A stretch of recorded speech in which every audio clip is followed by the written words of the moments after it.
নমস্কার বন্ধুরা, পিয়ালির রান্নাঘরে আপনাদের সকলকে জানাই স্বাগত। আমি আজ আপনাদের সঙ্গে শেয়ার করছি এই গরমের জন্য একদম আইডিয়াল একটা পুডিংয়ের রেসিপি। আজ বানাচ্ছি টেন্ডার কোকোনাট পুডিং বা ডাবের পুডিং। ভিডিওটি ভালো লাগলে লাইক, শেয়ার, কমেন্ট করতে ভুলবেন না। চ্যানেলটিকে সাবস্ক্রাইব করে না থাকলে সাবস্ক্রাইব করে নেওয়ার অনুরোধ রইল। আর আপনারা আমাকে এখন ইউটিউবের পাশাপাশি ইনস্টাগ্রামেও ফলো করতে পারেন। আমার ইনস্টাগ্রাম হ্যান্ডেলের আইডি পিয়ালির রান্নাঘর। আর আপনারা যদি ফেসবুক থেকে এই ভিডিওটি দেখে থাকেন তাহলে ফেসবুক পেজটা ফলো করে নেওয়ার অনুরোধ রইল। ফেসবুক পেজের নাম পিয়ালির রান্নাঘর। তাহলে চলুন দেখে নেওয়া যাক এই রেসিপিটা বানানোর জন্য আমাদের কি কি উপকরণ লাগবে।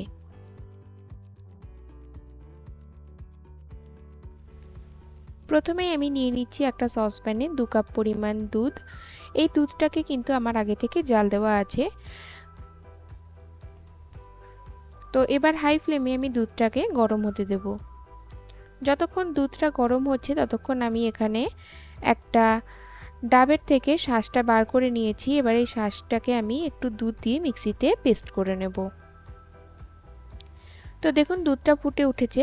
আমি একটা হুইস্কারের সাহায্যে এটাকে মিশিয়ে দিচ্ছি যাতে সরটা খুব ভালোভাবে এর সঙ্গে মিশে যায়। এবার গ্যাসের ফ্লেমটাকে আমি হাই থেকে লোয়ে করে দিলাম। আর দেখুন এখানে ডাবের শাঁসটাকে আমি বেটে নিয়েছি। এবার লো ফ্লেমে আমি এর মধ্যে দিয়ে দিচ্ছি 2 টেবিল চামচ পরিমাণ চিনি। মিষ্টিটা অবশ্যই নিজেদের স্বাদ অনুসারে দেবেন। ভালো করে মিশিয়ে নিচ্ছি, দিয়ে এটাকে আমি 2 থেকে 3 মিনিট একটু লো ফ্লেমেই ফুটিয়ে নেব।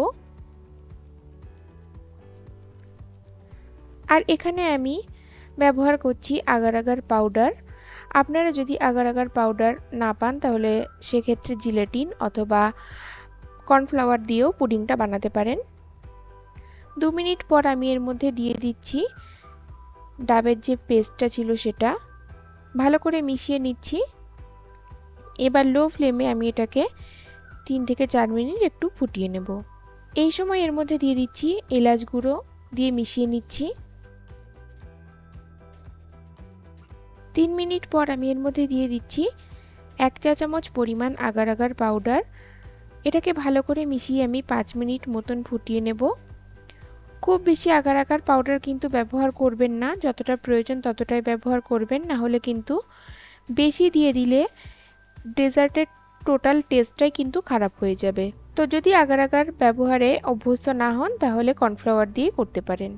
আর এই মিশ্রণটাকে কিন্তু লো ফ্লেমে ক্রমাগত নাড়াচাড়া করে যেতে হবে যাতে কোনো লাম্পসের মধ্যে তৈরি না হয়। 5 মিনিট পর আমি এর মধ্যে দিয়ে দিচ্ছি প্রায় 2 টেবিল চামচ পরিমাণ কনডেন্স মিল্ক, দিয়ে এটাকেও ভালো করে মিশিয়ে নিচ্ছি।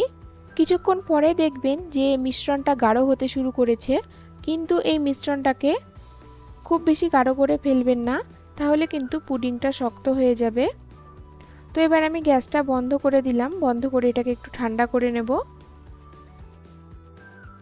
ঠান্ডা করে আমি এটাকে 2টো ডেজার্ট গ্লাসের মধ্যে ঢেলে নিচ্ছি। নিয়ে প্রথমে আমি রুম টেম্পারেচারে কিছুক্ষণ রেখে দেবো। তারপরে আমি এই দুটোকে মিনিমাম 1 ঘন্টার জন্য রেফ্রিজারেটরে রেখে দেবো। ডিপ ফ্রিজে রাখবেন না, কিন্তু রেফ্রিজারেটরে রাখবেন, তাহলে কিন্তু এটা সেট হয়ে যাবে সুন্দর।